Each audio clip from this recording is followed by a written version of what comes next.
What's up, guys? Welcome back with another video. Today we're going to be talking about how my flight training has been as far as instrument, kind of what I'm going through on my day-to-day basis with all my, ground, my flight lessons, and basically how everything's been going. So without further ado, let's get into it. Hopping right into things. I've been doing my training for instrument, actually part 141. So my private pilot training, I did all part 61. Part 141 is a little bit more organized.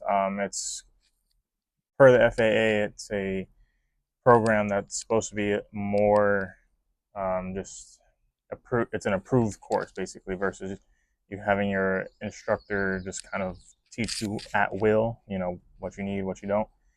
With the 141, you actually have to follow pretty much a guideline, which is honestly nice. Feels like a school, feels more like a guided course. And then if there is any point where you feel weak, then you can actually go ahead and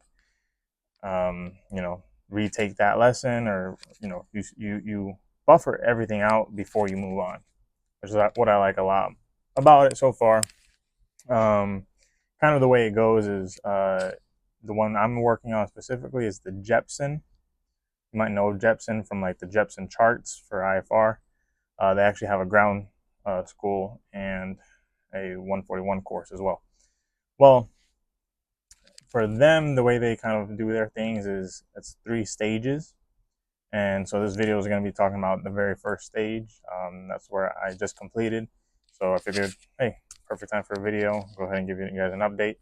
And then, I'll get another video at stage 2 and then when I'm complete with my instrument. All right, and so for stage 1, it's literally all about, there was a total of 13 flight lessons. And then they have their ground, which is basically just, computer work. You watch a video, you take a quiz on it, pretty simple stuff. Kind of everything's very redundant, so you do learn it. But with instrument, it's one of those things that, especially if you're going for a career in aviation, you're going to need it. And I mean, I'd rather, if I'm flying blind in the clouds, no visual references outside, I'd rather really understand what I'm doing and have that, reflect on my flying skills and my safety as a pilot. So I try my hardest with it, and it's honestly pretty fun. It's a little bit boring at times because instrument, what I've learned is just a lot more ground than it is flying. Private was you learning how to fly and everything that came with it. Instrument is like you fine-tuning everything, kind of. So with stage 1, so far it's pretty much just been maneuvers at first. You just kind of, you start going up, you start learning how to do all those maneuvers that you did in private, except the ground-based ones, but the ones like stalls, power on, power off, and then steep turns as well. You're gonna do those with your foggles, so you're without any visual references. So, and they're all pretty much the same, but now, for example, with steep turns, instead of having like, okay, that mountain over there is my reference point, and you do a turn 360 degrees and you land back on that mountain. Now, well, by the way, there's no mountains in Florida, but so just an example. But now it's 360 degrees north. That's your reference point. So it's fine-tuning everything in terms of not having visual references. And also, or like, especially with like the horizon, that's a really big thing. Because that's what you really lose, is the horizon. So after maneuvers, then we started actually kind of getting into a few other things. And all of the training is also simulated.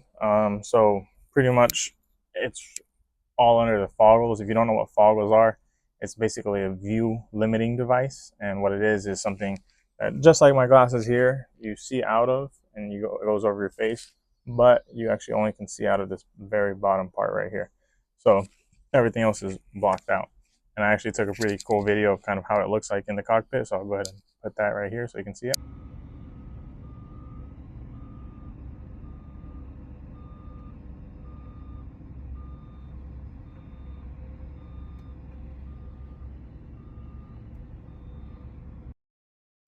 All right, and then on top of all of your foggle time that you're building and your maneuvers, you're also working on things like time turns, partial panel. So what happens if something fails? Your attitude indicator, your heading indicator, um, what kind of other flying can you do without that? So that's been a really cool thing, and it's enhanced that skill for myself.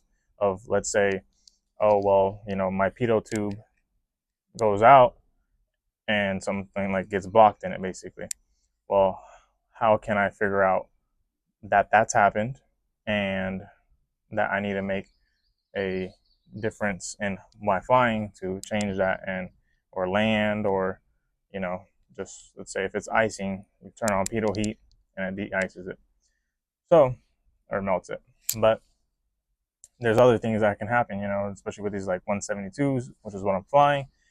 They have gyros, and so if one of your gyro system fail because you have like a vacuum failure, how can you identify that? How can you still fly and still do what you got to do, but overcome the issues that you're having? So it really enhances your flying, and I really like appreciate it. And it's very in depth, because now all those instruments that you had in the plane, now it's not just having a basic private understanding of it. Now you're going in depth. So for example, like with my stage check, we actually had to sit there and I had to explain how every single piece worked and the inner workings of them, like from if it has gears that move, if it's on a gimbal, if it's the forces that are acting upon it, what supplies the power to it. Like, it's crazy, and it's very, very in depth. All right, and then also to just kind of finish up with all that flight training, we ended up getting introduced to what's called DME arcs. So with the DME arcs, it's distance measuring equipment. That's DME, and it's basically equipment that you have in your plane that allows you to know how far you are from something. So with a DME arc, I have a video playing right now, and I'll just talk over it. So as you can see with this flight path that I'm taking, that it actually has an arc to it. It's very small, but it's going to circle all the way around wherever that location is. So in this case, it's Lakeland. So with Lakeland, we're going to follow that distance, equal distant, all the way across. And what that's going to help us do is basically make a perfect circle. And the reasoning we do this is sometimes where there's approaches, there might be mountains or different type of terrain that you have to worry about. So they'll actually have you do these kind of arcs to remain an equal distance from whatever location. That way, if you're in the clouds and you can't see, you're gonna fly straight through that path perfectly. So that's what DME arcs was. And it's, at first, was definitely tricky. I think everything so far has been kind of tricky at first, but once you get it down, I mean, it's not impossible. It's definitely something that just takes a little bit of practice, and you can get it done. And I got it done. So then after I was done with all of my flight lessons, we got onto flight lesson 13. Then we actually went with and did a stage check with one of the check instructors. So what that was just another flight, but now it was putting everything from the past few flights and lessons all into one. And that was a great flight. It showed me how much that I improved in just those 13 lessons. And then the flying wasn't even the hard part. It was the ground. I'm telling you, instrument is all ground. It's how to know these little things and these little definitions, and I mean, tons of acronyms. But when you do it, it makes you a safer pilot, and I can't wait to go ahead and start to stage 2. That should be coming up here shortly, so stay tuned for another video. Thank you so much for watching, and I'll see you next time. Bye.